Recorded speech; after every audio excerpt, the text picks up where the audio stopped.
સુરતની વિજય ડેરીને ખાદ્ય ખોરાક 2023માં બેસ્ટ ઇનોવેટિવ ડિસ્પ્લેનો એવોર્ડ આપવામાં આવ્યો।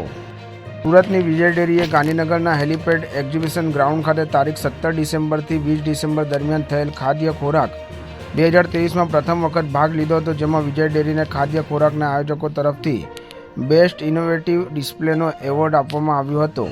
વિજય ડેરીની મીઠાઈઓ, નમકીન અને ઘીના પેકેજિંગ બધાથી અલગ અને નવીનતમ હતા, જેણે લોકોને આશ્ચર્યચકિત કરી મૂક્યા હતા। મુલાકાતીઓ ઘીના પેકેજિંગથી ઘણા આકર્ષાયા હતા। વિજય ડેરીના ઘી પેકેજિંગની ખાસિયત એ હતી કે ઘીને પેટ જારમાં પ્રદર્શિત કરવામાં આવ્યું હતું। પેટ જારનો અનોખો આકાર અને ખાસ રંગ લોકોનું ધ્યાન ખેંચવામાં સફળ રહ્યો હતો।